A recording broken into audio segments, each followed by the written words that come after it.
7 March 73-এ নির্বাচন হয়, 7 April 73-এ অধিবেশন অনুষ্ঠিত হয়। তাহলে দেশে তো আইন হলো কি করে? এইটার উত্তর দিয়ে শেষ করে দিচ্ছি। ট্রানজিশনাল পিরিয়ড নামে আমাদের সংবিধানে আছে একটা 150 অনুচ্ছেদ, আর তার সঙ্গে আছে 4th schedule. Dhaka university order 1973 জারি করা হয় 12ই ফেব্রুয়ারি 1973। 12ই ফেব্রুয়ারি 1973-এ নির্বাচন হয় নাই, সংসদও ছিল না। ছিল 12ই ফেব্রুয়ারি 1973, সংসদ অধিবেশন প্রথম বসছে 7ই এপ্রিল 1973, নির্বাচন হয়েছে 7ই March 1973। The Bangladesh atomic energy commission order 1973 জারি করা হয় 27শে February 1973, presidential order number 15। The Bangladesh national liberation struggle order জারি করা হয় 28শে February 1973। The Bangladesh red crescent society order জারি করা হয় 31শে মার্চ 1973। দি বাংলাদেশ কৃষি ব্যাংক অর্ডার জারি করা হয় 31শে March 1973। The members of parliaments allowances order জারি করা হয় 4 এপ্রিল 1973। 7ই মার্চ নির্বাচন হয়েছে, 7ই এপ্রিল পার্লামেন্ট বসেছে।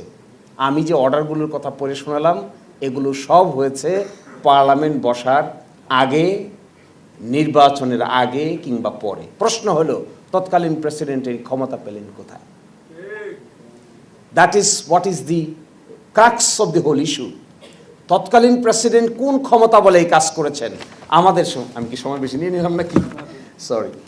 তো 4th শিডিউলে, ট্রানজিশনাল পিরিয়ডের 4th শিডিউলের প্যারাগ্রাফ বাংলায় পড়ে শোনাই, তাহলে সহজ হবে। এর উত্তর দিতে গেলে আমাদের একটু ব্যাকে যেতে হবে। ব্যাকটা কোথায়? 26শে মার্চ স্বাধীন হয়েছে দেশ। 10 এপ্রিল প্রক্লেমেশন অফ ইন্ডিপেন্ডেন্স হয়েছে 1971, এবং সেখানে মুজিবনগর সরকার গঠিত হয়েছে। 17 এপ্রিল ওই সরকার শপথ গ্রহণ করে। 16 ডিসেম্বর 1971 সালে দেশ বিজয় দিবস হয়। 23শে মার্চ 1972, একটু স্টোরিটা শুনলে বোঝা যাবে কোথায় I am trying to hit.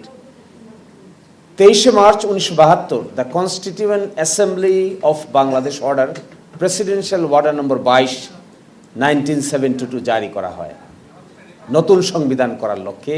সব সময়টা যদি একটু মনে রাখেন কষ্ট করে, 23শে মার্চ 1972। বাস্তবায়ন আদেশটা তৎকালীন রাষ্ট্রপতি দিতে পারেন কিনা, that is what is the crux of the whole issue. আমরা যে বক্তব্য দিচ্ছি ওগুলো ইস্যু না, অনলি ইস্যু যে এই যে বাস্তবায়ন আদেশটা 13ই নভেম্বর জারি করেছে, এটা তৎকালীন প্রেসিডেন্ট পারেন কিনা, এর উত্তর দিয়ে আমি চলে যাব। 10 এপ্রিল 1972 কনস্টিটিউশন অ্যাসেম্বলির প্রথম অধিবেশন অনুষ্ঠিত হয়। 11 এপ্রিল 1972 সংবিধানের ড্রাফট কমিটি গঠিত হয় 34 সদস্য বিশিষ্ট। 12 অক্টোবর 1972 প্রথম সংবিধান বিল উত্থাপন করা হয়। 13 নভেম্বর 1972 সংবিধান গৃহীত হয়। 16 ডিসেম্বর 1972 সংবিধান কার্যকর হয়। 7 মার্চ 1973 প্রথম দেশের সাধারণ নির্বাচন অনুষ্ঠিত হয়।